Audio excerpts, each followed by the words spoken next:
اکبر۔ میرے محترم بھائی اور دوستو، اسلام ایک زندگی گزارنے کا طریقہ ہے، صرف چند عبادات کا نام اسلام نہیں، یہ پوری ایک زندگی ہے۔ اور اس زندگی کو سکھانے کے لیے، چونکہ انسان پیدائشی طور پہ جاہل پیدا ہوتا ہے، اسے کچھ نہیں آتا، اسے سیکھنا پڑتا، اور جو سیکھتا ہے باہر سے سیکھتا ہے، سیکھا سکھایا نہیں پیدا ہوتا۔ کسی بچے کو آپ جنگل میں چھوڑ دو اور کوئی اس سے ملے نہیں تو وہ گونگا ہوگا، کچھ نہیں بول سکے۔ لیکن آپ چڑیا کے بچے کو تنہا چھوڑ دو، کوئی چڑیا اس سے ملاقات نہ کرے تو وہ اپنی زبان ہی بولے گا، اپنی زبان میں بولے گا۔ کوے کو تنہا چھوڑ دو، کوئی کوا اسے ملنے نہ دو تو کوے کی زبان ہی بولے گا۔ لیکن انسان کو گجراتی کا بچہ پنجابیوں میں چھوڑ دو تو گجراتی بول جائے گا، پنجابی بولے گا۔ پنجابیوں کا بچہ گجراتیوں میں چھوڑ دو تو وہ پنجابی نہیں بولے گا، وہ گجراتی بولے گا۔ اور کوئی بھی نہ اس سے ملے، اسے تنہا چھوڑ دو تو وہ کچھ بھی نہیں بول سکے گا، گونگا ہوگا۔ تو انسان جو کچھ سیکھتا ہے باہر سے سیکھتا ہے، اور چونکہ امتحان کی جگہ ہے تو باہر دونوں چیزیں موجود ہیں، غلط بھی صحیح بھی، دونوں جنس بازار میں موجود۔ انسان کے علاوہ جتنی مخلوق ہے ان میں غلط کرنے کا کوئی سسٹم ہی نہیں ہے، وہ غلط کر ہی نہیں سکتے، جو کرتے ہیں ٹھیک کرتے۔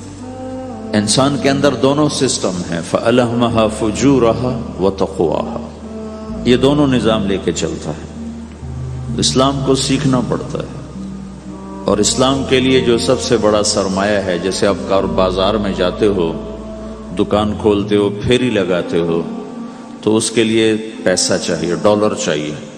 ڈالر کے بغیر آپ کاروبار نہیں کر سکتے۔ اسلام کے لیے ایمان چاہیے، ایمان کے بغیر اسلام پہ چلا نہیں جاتا، جانتا ہوگا چل نہیں سکے گا۔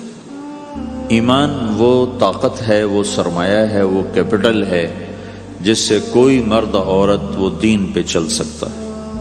یہ زیادہ ہوگا تو زیادہ چلے گا، تھوڑا ہوگا تو تھوڑا چلے گا، نہیں ہوگا تو صفر ہوگا، زیرو ہوگا۔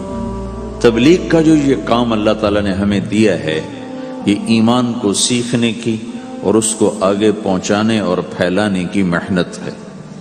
ایمان سیکھنے کے لیے فَمَنْ شَاءَ اتَّخَذَ إِلَىٰ رَبِّهِ سَبِيلًا، کوئی ایک طریقہ نہیں ہے، کئی طریقے۔ اللہ نے سبیل کے اوپر الف لام نہیں لگایا، الف لام ہٹا کر یہ بتایا ہے کہ اللہ تک پہنچنے کے راستے کئی ہیں، محنت ہے۔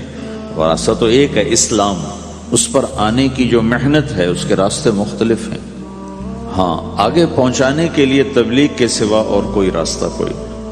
یہاں آ کر تبلیغ منفرد کا کام منفرد ہو جاتا ہے کہ کسی محنت میں گشت کوئی نہیں سوائے تبلیغ۔ صرف تبلیغ ہے جس میں گشت ہے کہ خود چل کے جاؤ۔ اگر میرے پاس وہ میرے کالج کا لڑکا نہ آتا تو مجھے تو نہیں پتا تھا تبلیغ کیا چیز، نہ دین کا پتا تھا نہ دنیا کا پتا تھا۔ تو کوئی چل کے آیا اور اس نے ہاتھ پکڑا، اور دعوت ہے ہی بے طلبوں کے لیے، مدرسہ تو طلب والوں کے لیے، وہاں تو تعلیم ہوتی، تبلیغ نہیں ہوتی۔ خانقاہ تو طلب والوں کے لیے ہے، اور دعوت بے طلب لوگوں کے لیے، جو سننا نہیں چاہتے، جو قریب نہیں آنا چاہتے۔